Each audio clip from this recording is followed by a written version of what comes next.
I think God's love is a personal thing, and it doesn't need to be an education.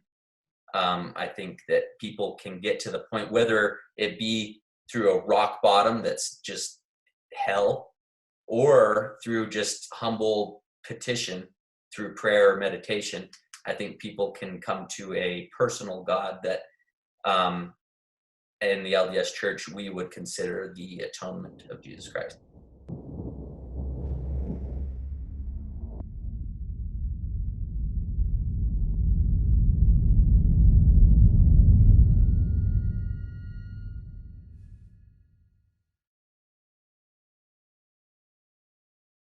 Welcome to the Eye of the Storm. Guys, we're gonna continue a discussion that we started last week, and I mean the reason we're doing this is because I feel like it's super important. We had a ton of feedback from people that this discussion was helpful, and we feel like there's more legwork for us to do, and this won't be our last discussion as it pertains to shame because it's so deep and important, and I feel like there's more healing that we can do as a community in figuring out how to work through things. So I think it'd be nice if we started tonight maybe discussing some of the feedback that we received. I mean, one of Brian's posts went gangbusters, so there was a lot of discussion there. So I think we can discuss some of that. I got some personal messages as well with feedback. I know that Eye of the Storm Facebook page got some feedback as well. And before we even jump in, let me just say thank you to everyone that is engaging, because I feel like that makes it super, not just rewarding to be participating in a conversation like this, but I feel like it actually makes it useful. And anything that we can do to make it more useful, we want to do. So feedback galore, please. If you have complaints or things that you feel like we can improve on, we want to hear from you. So anyway, let's continue that conversation. Zach, did you want to go anywhere right here off the bat as it pertains to some feedback you received? Yeah, I mean, we're trying to be aware of other people's perspectives, and like Spencer said, we're really just wanting to start a conversation. We're not experts. We're going to do our best to share our own personal experiences and qualify some of our other academic or firsthand or secondhand experiences, really just in an effort to try to show an openness to many perspectives, and then doing our best to talk about those perspectives. So I mean, just like Spence said, for those who are listening to us and don't know us, you know, we're pretty normal guys, and I gotta say, I've never seen 149 comments on a post that I've made, and Brian achieved that in a very short period of time. Basically, a lot of individuals who went to high school with us had a lot of heartfelt comments and feelings, both positive and negative. And I think that it was a great conversation, and it's kind of hard to know where to start other than what I felt or what I noticed was just that you had those individuals who, definitely felt that Lone Peak had a very strong issue with shame and guilt. And then others who acknowledged that there was shame and guilt, but were grateful for, I guess, the motivation that they felt to become and to do better. And then there were some who said, maybe I didn't go to the same high school. I didn't feel it at all. Right. So we had an interesting spectrum of responses. And hey, Zach, real quick, do you mind if I give a little bit of context onto kind of the situation in which our high school in the hometown that we live in looks like? I think that would be helpful for others who might not know, that are not from Utah or not from around here. So, for sure. So all of us went to Lone Peak High School, which was referenced on the last episode. So that's at the very north point of Utah County, about 30 minutes from Salt Lake City, and it is one of the highest per household incomes in Utah. So it's a very, very wealthy town. Everybody, for the most part, a lot of people have lots of money, and the I think 95% of the students of Lone Peak High School were LDS. So very, very predominant LDS high school. So it had a couple of factors that kind of made it, gave it the culture that it did. One, extremely religious, and then two, very wealthy, right? So I think that certainly played into a lot of the comments and why, a lot of why I think we felt kind of the shame and the pressure that we did was because of the combination of those two things. So sorry, Zach, keep going. No, thank you, man. I appreciate that. And it was some needed additional insight. So I guess maybe I wasn't expecting to do this, but I've been reading through some abstracts on the interwebs. It's kind of sad to me that if you're looking to access scholarly articles, you need to have some sort of a subscription to a library or be an active student. And it's some of the best information out there from an objective point of view, where a lot of these scientific journals are requiring any researchers to acknowledge any conflicts of interest and things like that. But basically what I'm getting at is I went through about 9 or 10 abstracts because that was as far as I could go. And one of them had an interesting statement that I think might be worth putting into our perception of the conversation that we had amongst our classmates. And that was, 2 general strategies are identified for the way people deal with shame: attacking the self or attacking others. So what's everybody's thoughts on that?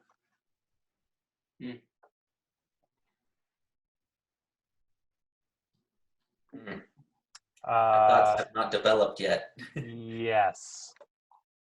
We touched on that a little bit last time. I think in just how, if you feel shame inside, it's somewhat of a defense mechanism to portray that outward as, just a defense. If I'm feeling fearful, I'm going to put up my guard and try to combat. It's kind of a fight or flight reference, I think, is what you're talking about more specifically. Yeah, and I actually also came across other articles, and I think Brian mentioned this in the first episode as well, that there are those within the scientific community who believe that shame and guilt is of biologic origin. And so when people are trying to understand why we react to shame the way that we do and shame's utility, another example was that they talk about there's some sort of computational logic and reasoning that's happening subconsciously within our brain as we learn to live in the world around us. So at the local scale, when we consider acts that we can do in the context of how it affects other people, they said that there's a tracking correlation between somebody's shame response to something to what they believe will be the devaluation of themselves if they carry that out. Again, I'm paraphrasing, and I will maybe just cite the sources and links on the podcast or something, because I don't want to misinform people. But it was interesting because it said that there's an internal mechanism with shame that says, I will not do something, or I feel a great deal of shame about doing something that directly correlates to the consequences of that thing. And then there are other arguments that talk about it being strictly interpersonal. And I don't know if I'm really giving it any gifts. Somebody jump in and save me right now. Yeah, something I was thinking about, Zach, just as a launching point. I feel like in a lot of the discussion I was seeing on the feed, it started making me think that can we accidentally shame ourselves? Does that make sense? Like we believe so strongly that a community is either uber wealthy or they're all thinking about me, talking about me, and incidentally send ourselves down a cycle of shame. And I think that is a legitimate thing that happens. Not that, and maybe Brian, you can speak more to this, and Jordan possibly more to this, but I noticed that in the comments where people were saying, like Zach said earlier, it went one of two ways. People were like, I'm so grateful for the community I was raised in because it gave me this drive to become better. And others said, man, this shame culture was ridiculous and it was so rough. And I guess for me personally, I made comments on Facebook essentially saying I was grateful for it, but at the same time, I think I did shame myself often, you know, with this like sense of inadequacy. And I don't know if it was coming from the adults, or it certainly wasn't coming from my parents. It wasn't coming from any of my teachers, or even any of the students I was around. It almost, as I reflect back on it, and I can't reflect back perfectly because it's so long ago, but it felt like I did a lot of that damage to myself. And I can't necessarily blame the community for that. Yeah, I find that the majority of people, and we've all heard this said multiple times, have a false belief that all these other people are thinking about them and analyzing.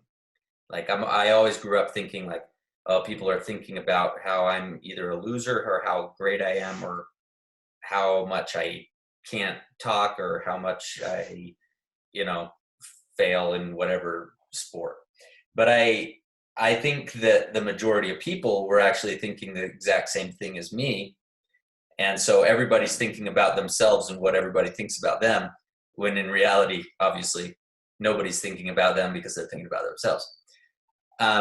When it pertains to these high affluent, you know, the socioeconomic places such as Alpine, Highland, Cedar Hills, where we all grew up, I think the biggest, like the core of the shame in those areas is high expectations. And you didn't feel it necessarily from your parents, but perhaps there were a lot that felt it from their parents, and perhaps others felt a lot of pressure from other people just because there was so much high performance and there was so much affluence that most people felt the pressure to perform. And that's at the core of what it is. And so when it comes to anybody else that's listening that's not from Alpine or Highland, and you want to understand a little bit more about the shame culture in high socioeconomic areas, that's essentially what I think we're talking about here. And very Orthodox religious area. Yeah. So a couple thoughts that I had. So yes, there were several comments on there that were, I was extremely grateful to grow up in a place like, you know, Alpine, Utah, and go to Lone Peak High School. And, you know, it's strange because when I ask myself, like, if I could go back and do it again, would I have gone to Lone Peak High School or would I have gone somewhere else? I wouldn't have changed a single thing, right? I'm looking back, like, I am grateful for what I went through. At the same time, I feel, you know, ashamed of who I was and, you know, what I went through and the pressure that I felt. It's funny. There's no, you know, if I am feeling anger because of the shame that I felt in high school, there's not one person who is responsible for that, right? There's not one person who I can get mad at. It's funny. It's like this made up monster, right, that is attacking all of us. And at the center of shame is comparison. And I think that's extremely natural for us to do as individuals, is to compare in our minds where we align in the hierarchy of GPA, of athletic capabilities, of, you know, family wealth. And I think it's just a natural tendency for a number of us to go through that comparison and ranking process of, you know, how, you know, handsome am I compared to everybody else. Like every category, I feel like there's just kind of this natural level of comparison. At the same time, I will, you know, there are a couple of people that mention, like, wait, you guys all felt this? Like, I didn't notice at all. Like, I was on my, I think some people from a young age just learned to not compare themselves to other people and not put themselves in a hierarchy, and we're completely immune from this challenge of comparison and you know, and you know, I wish, so I would say I experienced, I lived the keeping up with the Joneses life for so long. I tried to graduate before any of my friends from college. I bought my first house before anybody else did. And, there's always this pressure of like, hey, I'm on track and I'm early and I'm impressive, right? So look at me. And I don't know, somewhere along the lines, a couple of years ago, it's like, especially from a financial perspective, like, man, it is so much stress to try and impress people uh, who I never see at all, or have in my life. Yeah. And somehow, like, 2 years ago or so, it's just like, why am I even doing this? Like, why do I care about what other people think? But still, even all these people that I haven't seen in 15 years, that I only see their stuff and they see my stuff on social media, there's still this comparison thing going on. So yeah, it is interesting how some people just never, went through this comparison deal. And it just, I guess it just took me an extra 15 years to realize that I didn't care anymore. So yeah, I thought that was interesting. Before we jump to you, Zach, I just wanted to say a quick thing, that all of what you said, Brian, it's so perfect and succinct. I hope we make a clip of what you just said, because it's exactly true. And I feel like, forgive my pop culture reference here, but I was watching This Is Us 2 nights ago. I don't know if anyone watches that TV show, but essentially it's a guy who's grown up and he's reflecting on his past and saying, if I had done a specific thing, my dad wouldn't have died. That's like essentially what it is. And if his dad didn't die, all of these different things in his life would be so much better. And as he's talking to his therapist, it's kind of like doing what his life would have been if he had just said a particular thing to his dad and he had stayed alive. And it was so interesting because he just reflected on this perfect, pristine life, and the whole episode is about rumination, right?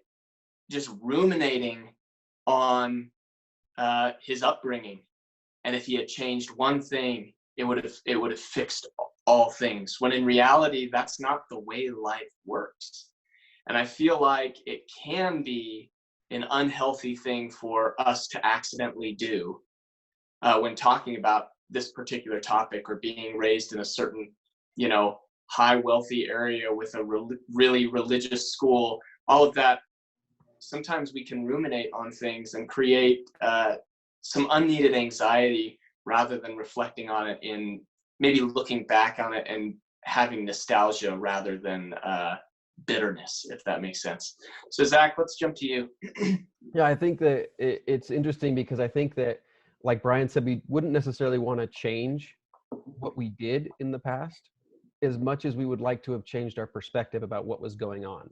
Because maybe it wouldn't have changed things, but our quality of life would have been a little different, right? Like maybe we would have ridden those waves of high school, these ups and downs, like with a little bit more grace and perspective. But again, like you were saying, Spencer, I think that's life. We're all human, and whether or not we figure out where shame and guilt come from, we definitely know that shame and guilt exists for us individually and collectively. So what can we do about what we've learned so far? So I think that's interesting. And another, I don't know if it's a joke or an adage or something, but I heard it once and I thought maybe it has some application here. But they said something along the lines of, from when you're born to when you're 30, you care a lot about what other people think. From 30 to 60, you don't care what people think. And then from 60 until you die, you realize that nobody cared. And I don't want to say that in a negative way, right? But it was funny because as I was listening to the episode and talking about the episode with my wife, who is both a convert and somebody who went to school in Northern California, she's like, who cares about Lone Peak? and not like, discounting what we've all experienced. And I want to get to that too. But she's also saying, and who cares about like BYU and like the church, right? I mean, except for Utah and maybe people in California during Prop 8 and maybe some other interesting national events, Mormonism isn't exactly on people's radar, right? But it's very immediate and local to us. And I think Brian brought up an important point that Lone Peak, as one example, has an exceptionally high, depression, anxiety, and suicide rate, even amongst other high schools. So that's an outlier that we should definitely pay attention to. And I'm not wanting to minimize our experience, but also, again, with that adage, keep the perspective that, shame and guilt is being experienced universally. Another one of the studies that I found was in a sample size of 15 different cultures from Nigeria, Morocco, Chile, Ecuador, China, Japan, Russia, and Mongolia, and Mauritius, and Uganda. They kind of did that calculation that I mentioned earlier, where they were asking people simply about the perception of acts and the anxiety that they felt compared to what they believed that act would mean for them in their community. And across the board, the relationship was the same. So we have these different cultures and social environments that we're all in, and we're all prone to interpreting those social constructs in a way that can bring about shame for us personally or collectively. Jordan, I think it would be an interesting to jump into this idea of being, older than 25 and unmarried. And I feel like being the single man in the group, not to shame you, but being the single man in the group, I would love to hear your perspective on all of that. Is that something that has affected you deeply? What are your experiences there? What are my experiences? I actually think this is an entire episode, but just because there's a lot of specific questions that we could delve into. Shame-wise, I don't know. Maybe just to give some context, I'm 31, and I'm not married, never been married. In the Church of Jesus Christ of Latter-day Saints, aka the Mormons, it's usually, that's kind of a big deal. Yeah, it's well, right. So it's you go on an LDS mission at age 19. I guess it's now 18 for men, but and the norm is to come back and get married and find your wife as quickly as possible. And I know some people in our group here tonight may or may not have done that. Me. I was married in like 6 months, man. I know. Much to the chagrin of all of us, Spence. When you came back, we're like, yeah, Spencer's back. And within a matter of like maybe hours, we realized like, oh shoot, like Spence and Jill are probably gonna get married in 5 months. The junior high sweethearts, or maybe even earlier for all I know. Oh man, we lost a good one, man. We poured one out for you of I guess ginger ale. I don't know. Well, I did miss out on some of the good bachelor days for sure.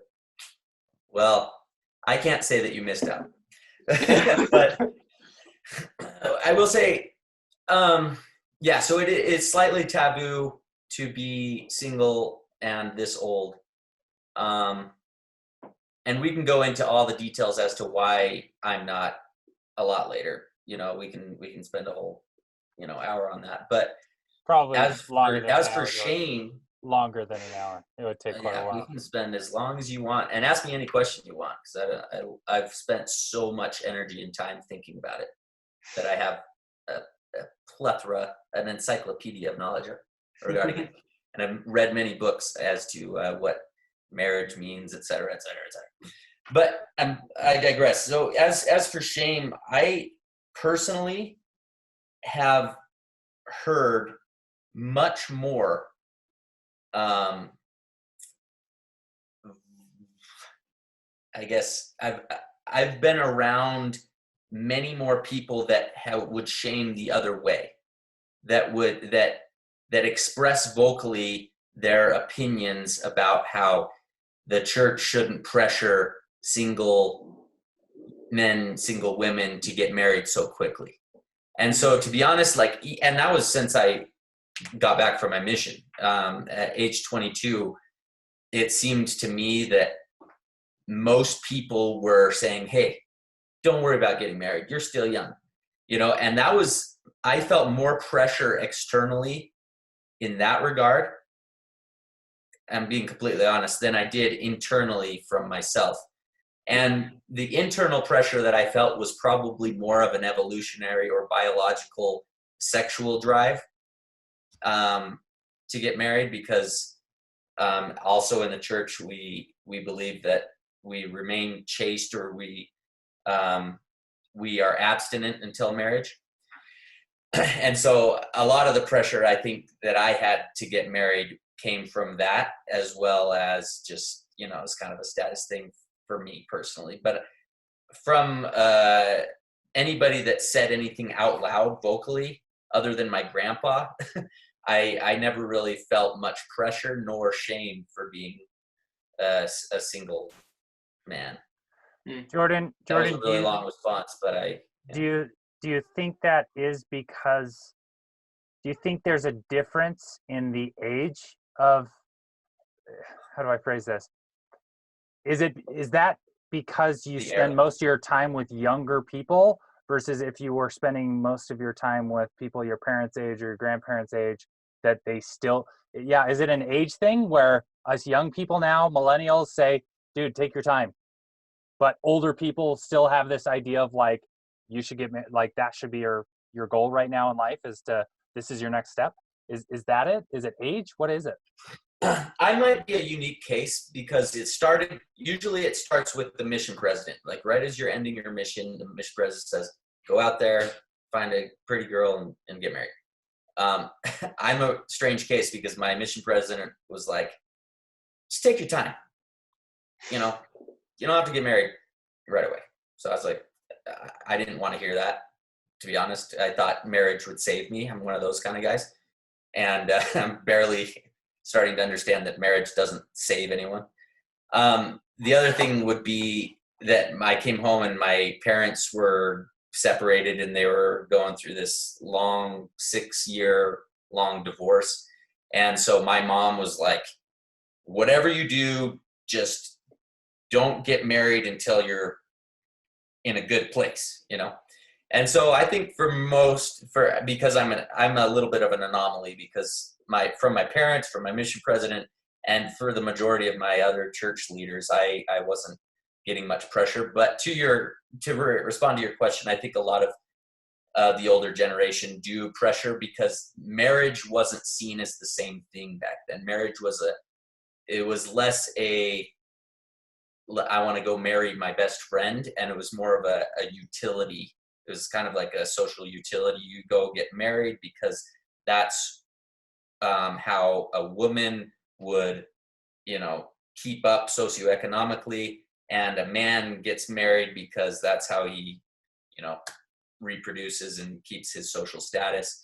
And, from the history of the world, since the beginning, people got married more out of a efficiency of survival rather than romanticism and like, she's my best friend.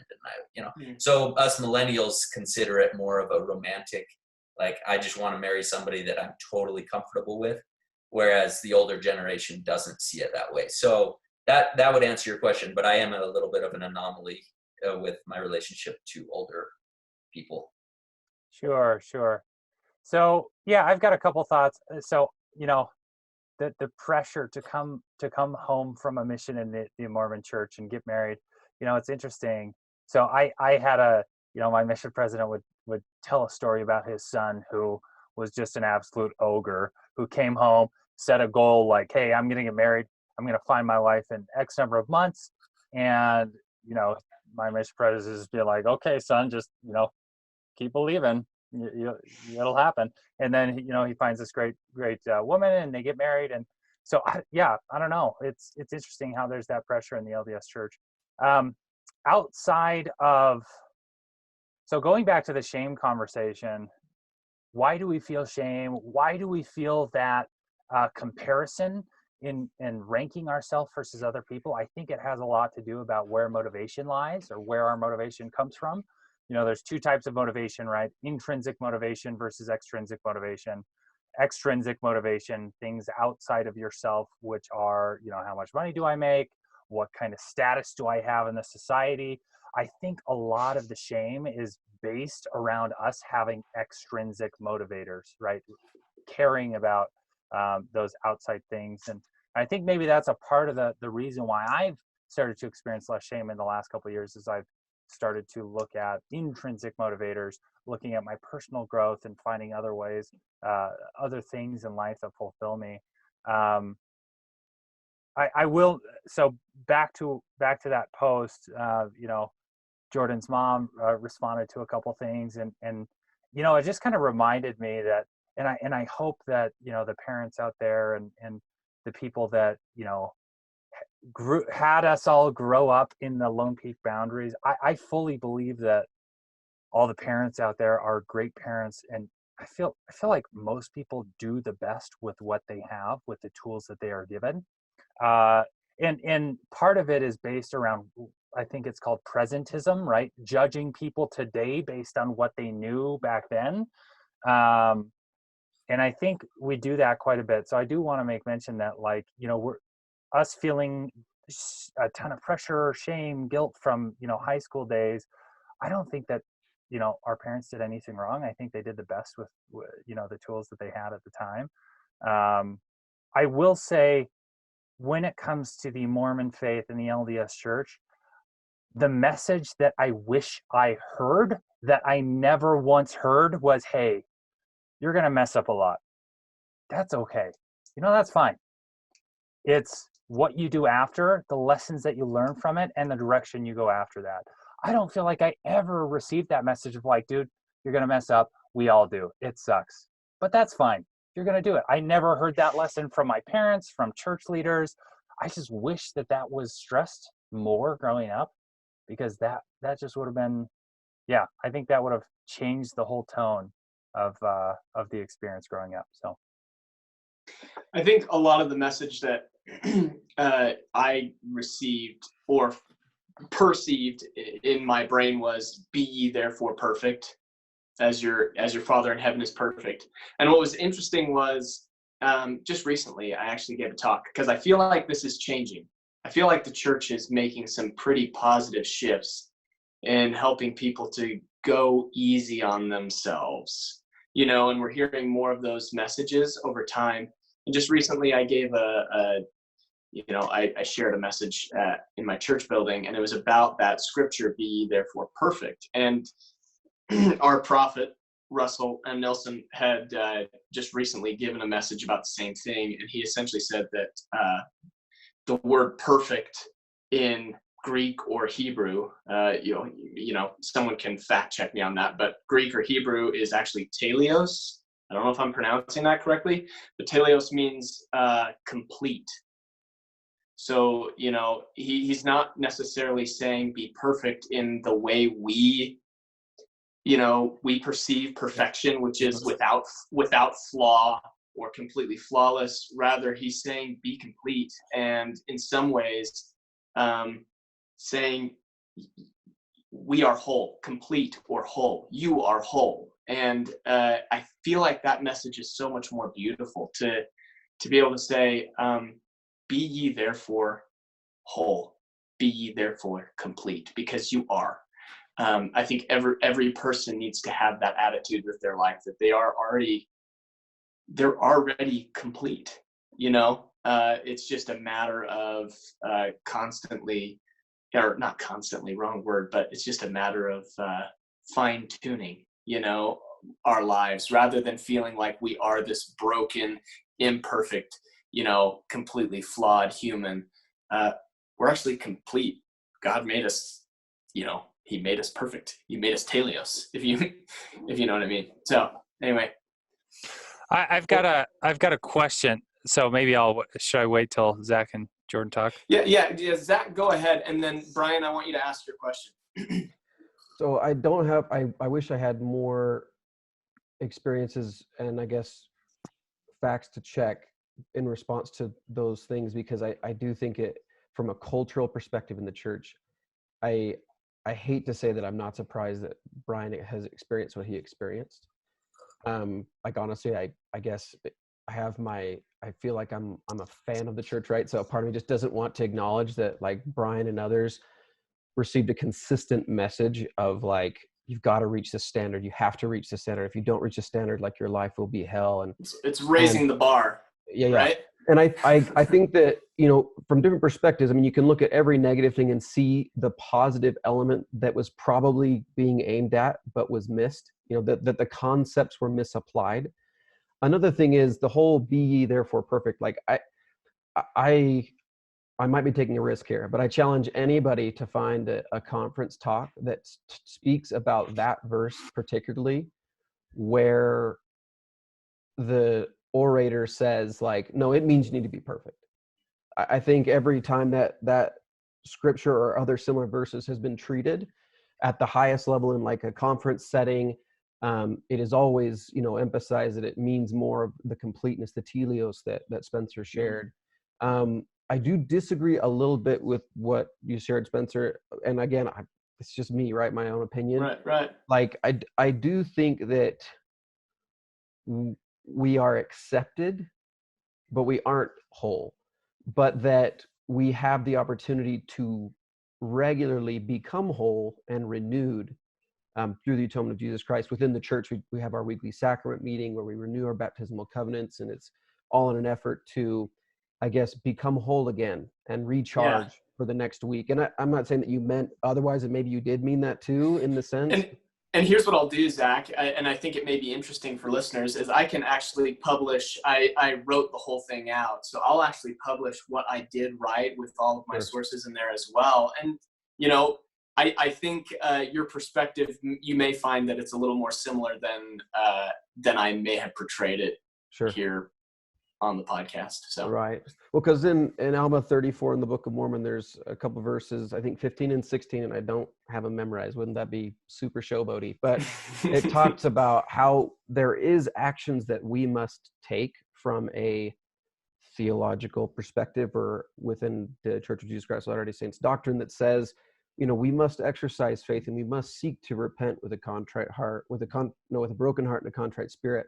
Otherwise, we are exposed to the technical demands of justice, or that there are standards, there are commandments, and we're all imperfect and fall short of the glory of God, like it says in Romans. So we are consistently falling short, but that doesn't mean that we are condemned and irredeemable, of course, right? And that by exercising faith and repenting, that we are encircled about, like, and protected by Christ's atonement and made whole and become perfect.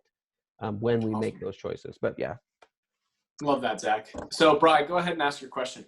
I'm going to be controversial here and say, you know, there were a couple of comments about like, yeah, you know, I did experience a lot of, you know, did feel a lot of shame growing up and it was damaging, but I think that's because I just didn't know enough at the time about the atonement of Jesus Christ. I think that's a shitty answer if I'm telling the truth.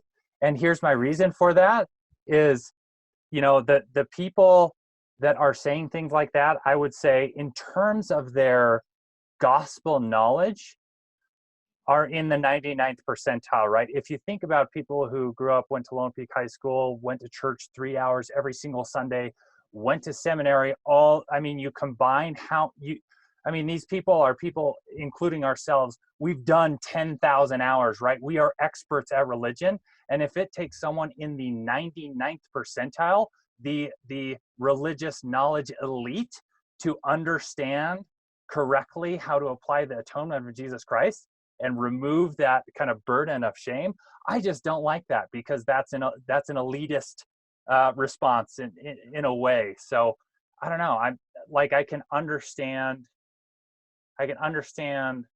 the response, but I just don't like the idea of like, well, you know, after my 10,000 hours, which nobody else in the world does, right? Outside of, I mean, the percentages are extremely small. I don't like that idea that, you know, 1 in a million. I love that. I love that you're on here, Brian. This is the best. To get that. So let's discuss it. Yeah. So I have another question, but I'll leave it because I think that was probably a controversial answer that we'll probably want to talk about. Yeah, let's dissect it just a little bit, because I think for me, and actually let's go to you first, Jordan, and then maybe I'll jump in with some thoughts that I had. Okay, well, yeah, I think that was really good premise, because I think I mentioned last time that in my own experience, I got so exhausted that it was like, at that point, I kind of busted through some kind of self-consciousness or perhaps shaming of my own self, based off of what I thought other people were saying. Can you hear that? I just barely heard it, just Yeah, for the first time. roommate's drilling something, I think. But I don't know if he knows. But so now I'm losing my train of thought. Oh, so I go to these, sometimes I'll attend, an Alcoholics Anonymous meeting. That Jordan, just go tell your roommate to stop real quick. Yeah, I might go chat with him.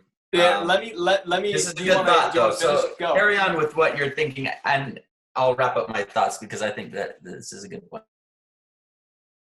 All right, he's muting for a second. So here were my thoughts, Bri. I feel like if anyone was like me, and this is gonna totally reveal the kind of kid that I was, everything I heard went in one ear and out the other. I'm just like, I would go to school and seminary and church meetings, all for the purpose of socializing. That was like my main goal, was to socialize or somehow find a joke to tell. So like, it just wasn't one of those things where I was in a space or a headspace in life to really consider maybe the depth and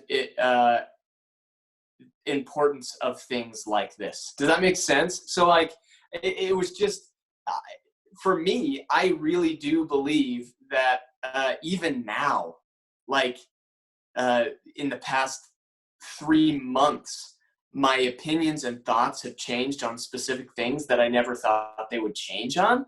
And it's just like, I don't know. I feel like certain stages in life provide different opportunities for growth.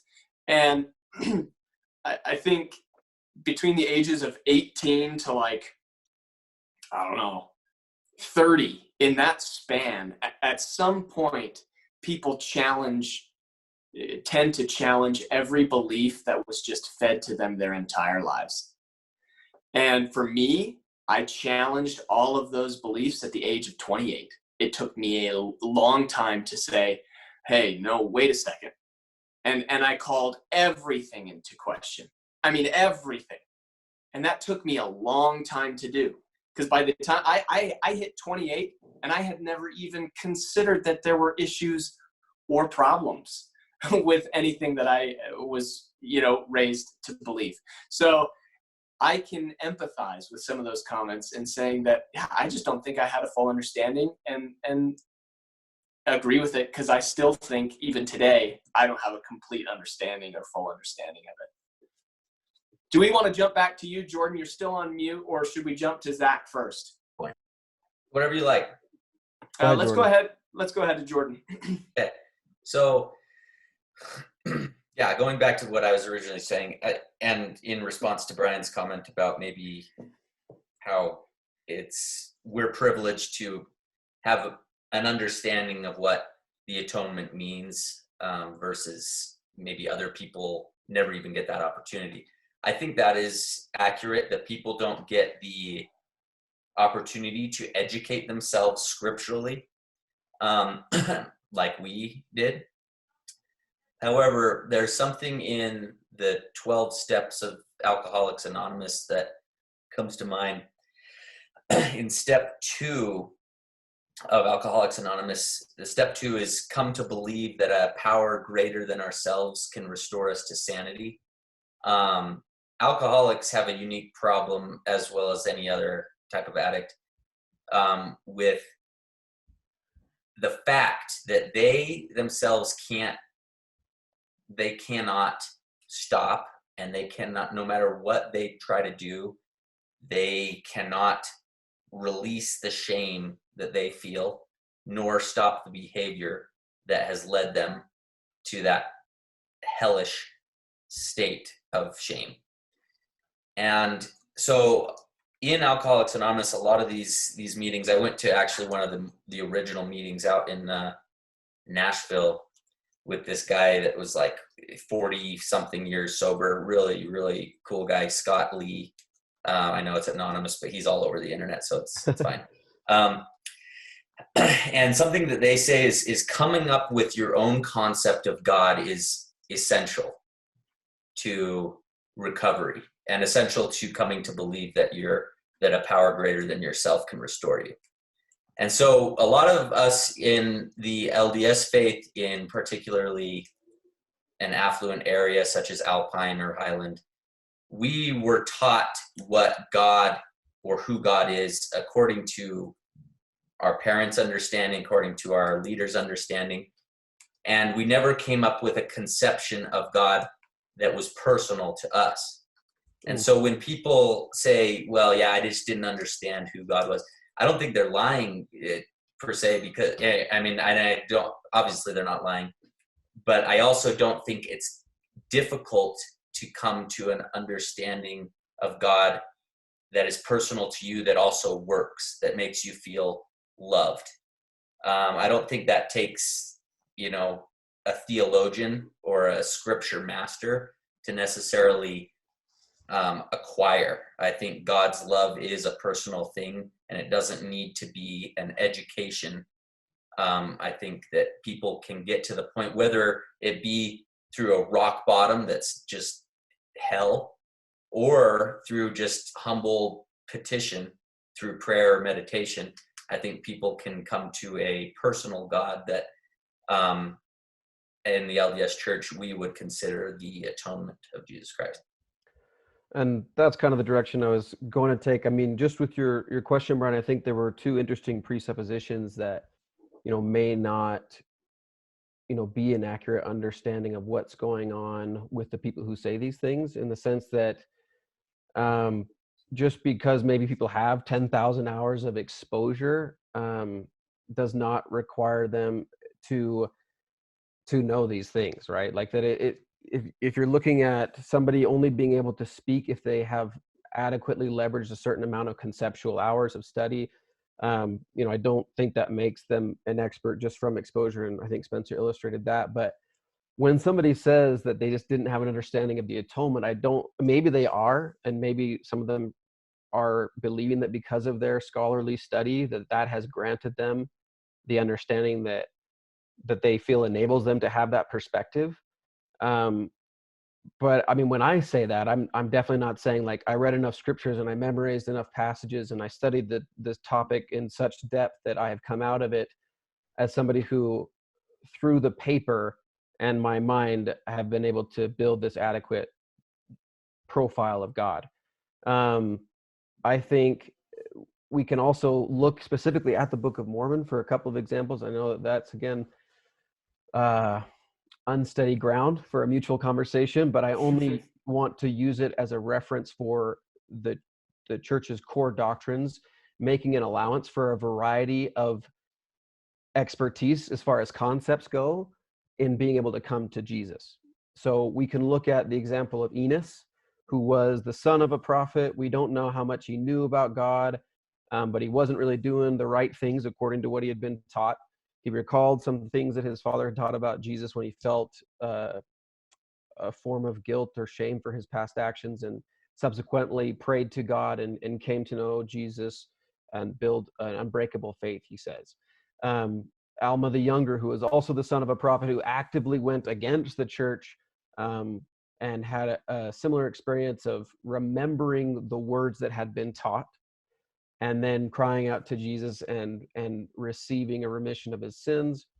And then interestingly enough, we have an example of a certain king, Lamoni, who was considered somebody who had hardly any conception of the God that the Nephites knew, only knew of a God as a, quote, great spirit, who also, in a very short amount of time of exposure, decided to cry out to this Jesus that this person was talking about, and was subsequently experienced a change or a remission of sins that impacted him to the end of his life, as recorded in the Book of Mormon. So again, I don't think that it's conceptual knowledge alone that brings us to an understanding of the atonement that's effective in bringing peace to past mistakes. And I just continually think about the scripture from the New Testament, John 17:3, that says, "This is life eternal, that they might know thee, the only true God, and Jesus Christ whom thou hast sent." So again, a focus on a relationship with God, a relationship with a higher power, more than an understanding of that higher power conceptually. Sure. I'm actually going to flip-flop and argue against my previous comment, as I've heard your comments as well. So for those who are not watching this full episode, my previous comment was, some of the people say that they felt shame in the past, but now they don't, because now they have a better understanding of the atonement of Jesus Christ. And I really didn't like that answer, because, these are people who have studied more of the gospel than anybody else. And the fact that you have to go through, 10,000 hours of study to have shame taken away from you by having a good enough understanding of the gospel is, that's just not realistic for what people are doing. The reason why I'm jumping onto the other side of this argument now is that I would argue that the people who don't study the 10,000 hours are not even feeling shame at all, because they just don't care, right? The Catholics who go to church twice a year are not feeling shame because they just don't have a relationship to a religion and what they should or should not be doing. So switching comments, as we're kind of talking about, or switching topics, as we're talking about, shame and guilt and kind of the continuation of last week, it came to my mind just now, and I can't believe I didn't remember this before, but one of the biggest shames that I have felt all growing up, I've heard these stories of people just like sitting in the temple for hours and just loving how much spiritual nourishment, and people reading scriptures for hours and hours and just cannot get enough of this gospel thing. And I have ADHD, right? I sit through the almost verbatim tithing lesson twice a year for the last 30 years, and so much of the gospel is so repetitive, and I am the type of person that cannot watch a movie twice. Like, if you want to talk about stuff that we've already covered previously, I'm checking out, because I just can't do it. And I think so much of the shame that I felt growing up was hearing how much I should be enjoying this gospel and how much nourishment I should be getting from reading the Book of Mormon.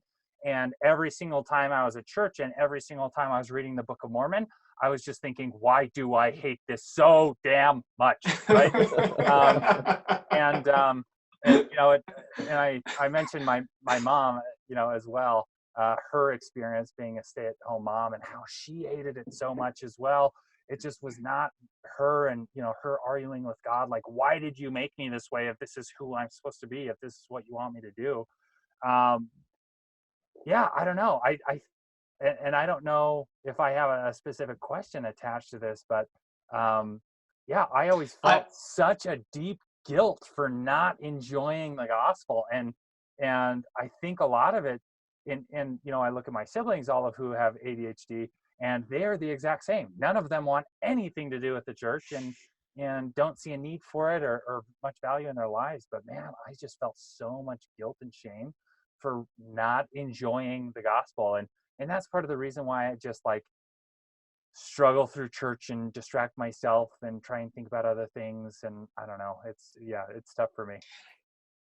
Yet here we are, and here's what's awesome is we're engaging in a discussion about the gospel, right? And in a discussion that is valuable to you, Brian, or interesting enough to you to discuss, because I feel like those opposing arguments are so valuable. They're good.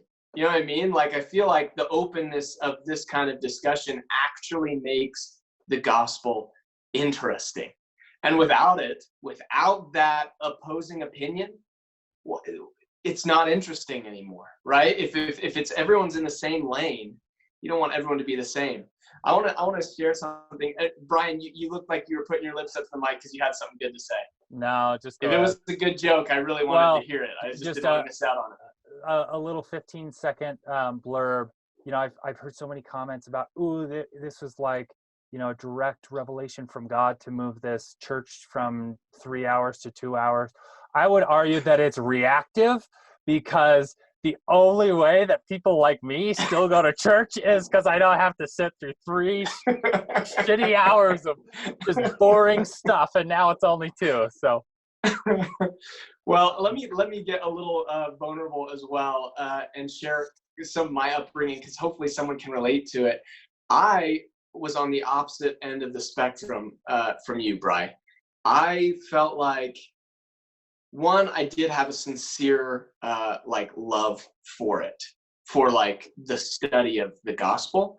Like I feel like I really, really enjoyed it. However, there were times where I knew how to play the ball game really, really well. So I knew that emotion would get me recognition in church settings. And I remember the first time I actually like used this to my advantage. And this is going to be embarrassing, and I'm sorry, like it's what I did, and I'm just acknowledging that it's a reality. I got up and I gave a talk. I remember what the talk was about. The talk was about prayer. And when I like would get to very specific points where I knew emotion would really bring down the house, like I would use it. Man, I just would use it so well. I could shake the voice. And I remember sitting down after I gave the talk and thinking in my real brain inside that I was like, I pretended that whole thing. I pretended to feel all of those emotions. And then after we sang the closing hymn and people were patting me on the back, all of the, that was the joy of the gospel, right? Was me getting some kind of like recognition, like, man, powerful testimony, powerful. And I fed on that. I do, because I'm a people person, and I like to please people. And so I could give the Mormons what they wanted to hear, So as a young man. you enjoyed it because it was a game and you were winning at that game. Yes. And I can acknowledge that now. Like I can look back and say, because of my personality and the way that I could present certain topics, I could play the game very, very well. And now looking back at it, my heart breaks a little bit.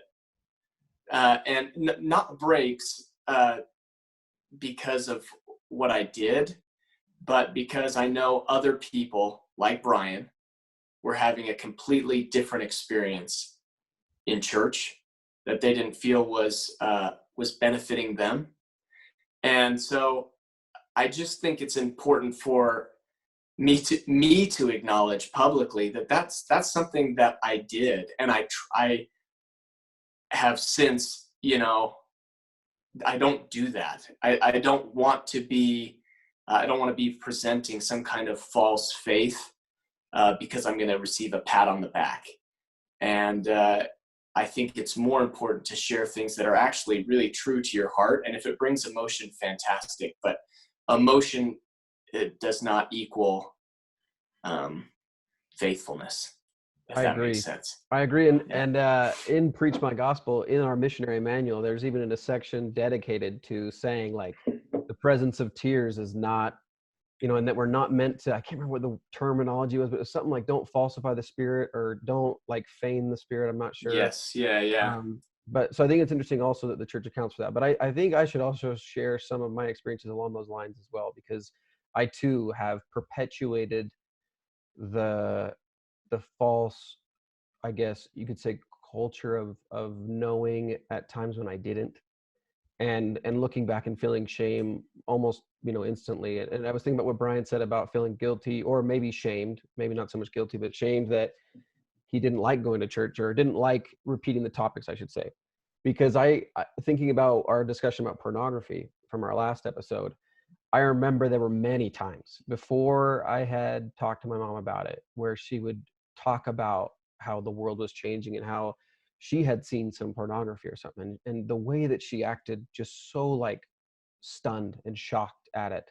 And knowing that internally I liked it was Mhm. very hard, because I was like, Mhm. oh shoot, like this is, I'm messed up, right? Like there's something wrong with me, because this other human being is aware of it too, and their reaction is disgust, right? Yeah, disdain and So I disgust. I can definitely relate to maybe when you see somebody within the church say something about something that is with disgust, that's something that maybe you're challenged on, and just how difficult that was to work through. But I also, again, think that that's a very human experience, regardless of the social framework you find yourself in. There's just some things that just don't resonate with you.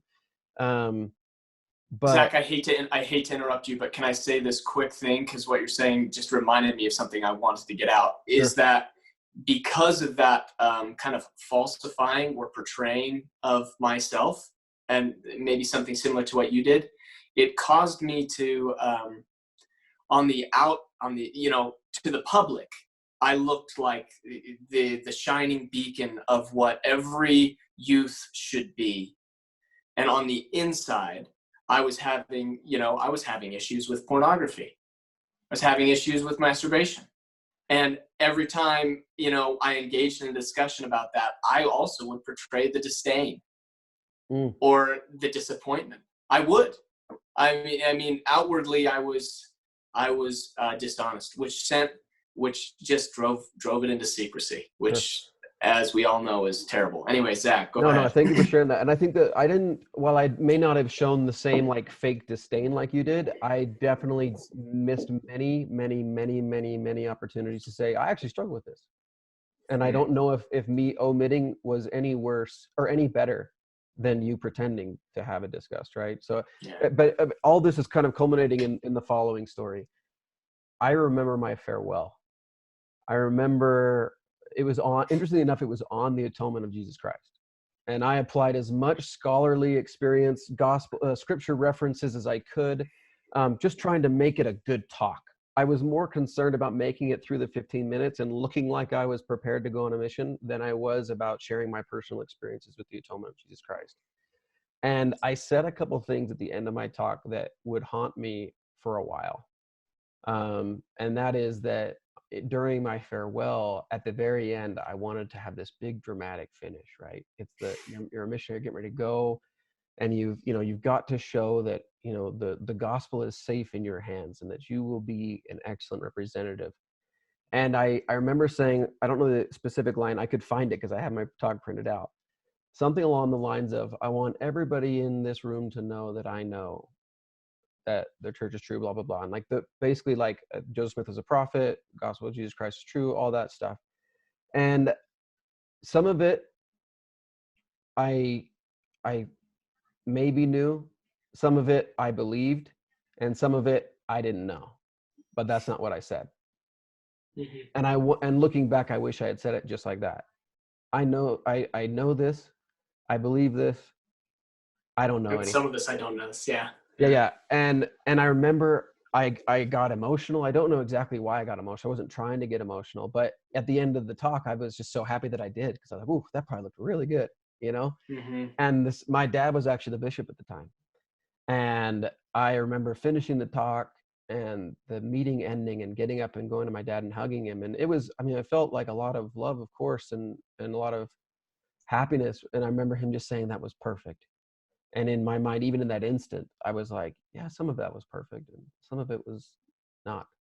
Hmm. And later on in the mission field and in the MDC, that would haunt me, that I felt that I had been dishonest. And I don't know if maybe even saying this in the episode is helpful. I don't know if my parents even know that now, and I know they've been listening consistently. Thank you. Um, but I guess I should, in some way apologize to anybody who heard that talk, that I was dishonest in how I felt, and I was doing it out of a desire to be better than I was. Yeah. And so I just want to also say from my part that I think a lot more people are going through these experiences, and yet we've had different responses, or end results, I guess, so to speak.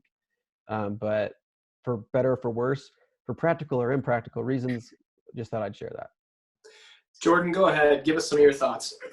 Well, yeah, mine's more of like a question / observation, and you guys may have seen the same. Do you think there's, during the time that we were giving our farewell talks, there were other men in the congregation that were perhaps middle-aged, maybe even early 30s like us, that were observing the same thing, remembered back to their farewells, and they were thinking, this kid's full of crap, you know? Guaranteed. And I just wonder, like, what would I do? I'm trying to put myself in the situation. Like, obviously I would want to teach the youth to be honest, and there's no shame in saying I don't know. But something, you know, I just am curious. There's guaranteed some middle-aged men that, and women, obviously, that were just like, yeah, I can hear the BS in this kid's voice, but do I do anything about it? Because I was there too, and then eventually I got to this point where I was honest with myself, and I still was far enough along on the gospel path that I thought, well, maybe I should ask for real if this is, you know, true or not. And then you delve into it in a personal, very excruciating way, and people come up with different results. But I'm just not even sure what, you know, if that should be condemned hardcore or not. I think the reality is all of us are going to look back at podcasts like this 10 years down the road and be like, oh man, I was a naive son of a gun. Like, I'll look back and listen to this stuff. Like, I think that's how life is. That's how we progress. That's how we grow. And we learn new things all the time that can better shape our belief systems. And so I just think all of this is just allowing ourselves to progress. So I don't know if it's something that needs to be necessarily highly discouraged, but I think it should be more openly discussed. If you don't know something, that's okay. You know what I mean? Like, that's okay. If you don't know it, it's fine. Pump the brakes. Let's, you know, do more discovery. And if you feel like you know something, you can say that you know it. You know what I mean? If you feel like you don't know it, you can actually acknowledge, hey, this is something I don't know yet, but I hope to learn more about. Brian, your mouth's up to the mic. Yeah, I'll say, so in response to Jordan's question, in terms of, you know, do middle-aged people look back at, you know, people bearing their testimony and say, wow, that's full of, that person's full of crap? Absolutely, 100% yes, because that's what I do most testimony meetings. And, you know, I don't mean to, I don't mean to be judgmental. I feel like a lot of people feel like they know. Yeah, I feel like a lot of people feel that they know, but they just don't know enough to realize that they don't know, right? And I know I've said that, you know, quite a few times. And the basis of that is, you know, most people feel a good feeling, right, when they pray or when they read the scriptures. And, you know, we all accept confirmation bias, anchoring bias, placebo effect, all these things, sunk cost fallacy, all these, we accept all these psychological truths, but not for me, right? But what I have is really true. So I don't know. I there's a part of me that feels like everybody is, you know, a lot of people up there are genuine, but, you know, there are a lot of people who are not, right? And you know, Zach and Spencer just shared two really great stories, and I think it kind of goes back to where does the motivation lie? Is it intrinsic or extrinsic motivation? And I think younger people and people who are less educated have an extrinsic motivation where they want respect from other people and want to be trusted as someone higher in the social hierarchy or the religious hierarchy. And I know my mother, who does quite a bit of research on on this stuff. She talks about, I think it's called moral credits, right?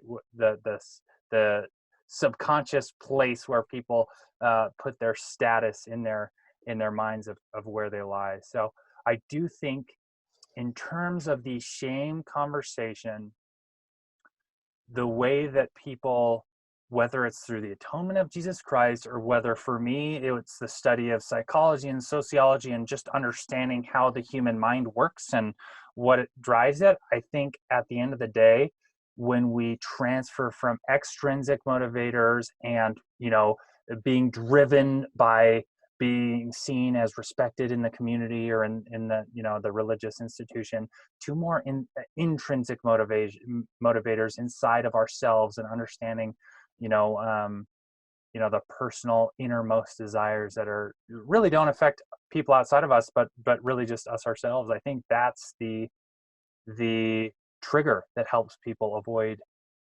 the shame. Awesome. Zach, I'd like you to give us some rounding off thoughts here. We're kind of closing up, and then Jordan, go ahead and hit us with some of your wisdom as well after Zach. Man, I don't know. I might have.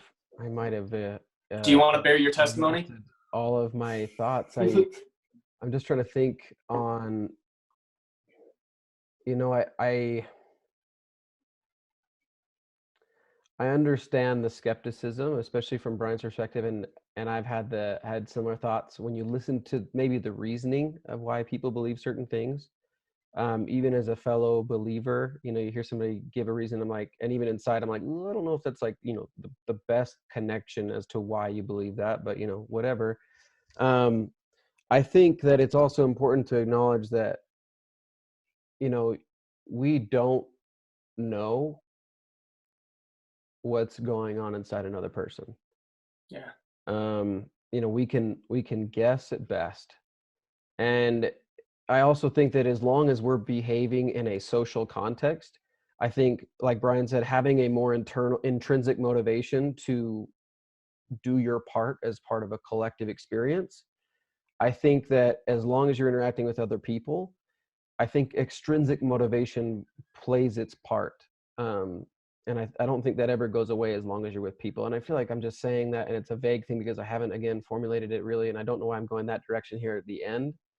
But I do think that there is this really kind of infinite universal balance between what's going on inside and what's going on with people around you, and how both are important. Sorry, I think that's it for me today, guys. Yeah, wonderful. Jordan, did you have any You're closing wrong, thoughts you wanted to end with? You are wrong. I might be wrong too. I do have something. I think this is actually a good parallel example to portray my point. Going back a little bit to the marriage question, or the idea of marriage, I oftentimes, and I think this is a big reason why I'm still single, other than the obvious that I'm balding.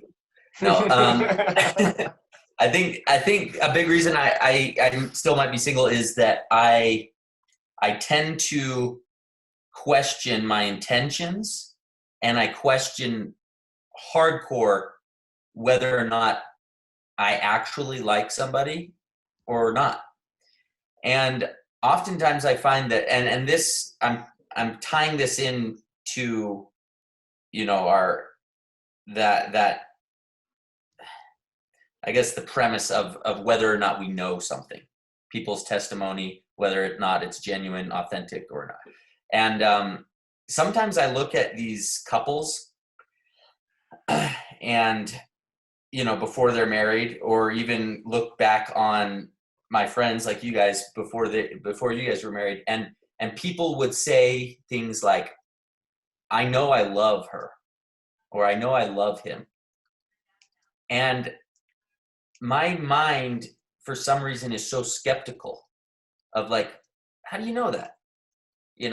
Like, you don't know that you love them. You haven't even put in the sacrifice for them yet. You're in the infatuation honeymoon stage. That's, it's bullcrap. You're going to come to this point a year into your marriage where you you realize everything is really difficult and you just thought it was love because they were sexy. But there is something to the naivete, even if it is naive, that these couples have, that allows them to get to the point where they are forced into an experience. And even if they perhaps were infatuated and thought it was love previously, they get to this point where they've put in enough effort and enough sacrifice that I think that they can say genuinely that they love, and that they know that they love the other person. Now, I'm also not saying that there's couples that don't genuinely love each other, before they get married, and because I think there are. It's more of just like, what I'm trying to say is, perhaps people come out and get to the pulpit and say, I know that the Book of Mormon is true. And it's like, do you really know? But then inevitably, for most people, there comes a time in their life where life gets hard enough where they're going to have to, they're forced into a place where they have to question, do I really know this? And after that crisis, I guess, of faith, I feel like they'll conclude one way or another based off of their desires and their values. And, at that point, they can stay with the church or divorce the church, or maybe just separate for a time. And that's just all part of kind of the segue experience. So those are my 2 cents on that. And as it regards to shame, I just don't think that it's super shameful to necessarily say one way or another, but I think it's a shame to go through your entire life smiling through your teeth and not actually questioning yourself, because I think that's key to conversion. You got to question everything and come to a knowledge through experience for yourself. Yeah. Awesome. Wonderful thoughts. I think we come to a close right here, boys. One parting thought for anyone that is listening to this, I think it's really important to acknowledge that people have had real experiences with shame, whether that's in the church, in their own homes, or with friend groups, schools, whatever it is. People have had real experiences with that, and I think it's important to acknowledge that and send our love to any of those that have experienced that. The other thing I want to acknowledge is we love the conversation. Each perspective is valuable and valid, in my opinion, and should be heard. So I think anyone who would like to join the conversation in this, in the coming days as this comes out, please do share your perspectives. We want to shed more light on how we can all improve together. So those are my parting thoughts, and thanks for listening or watching. All right, watching on YouTube. Subscribe. If you're watching, how many that like fingers am I holding up? Post in the comments. Yeah, there you go. Episode 4. All right, see you guys. Proud of you guys. Namaste. Okay, love you. Bye.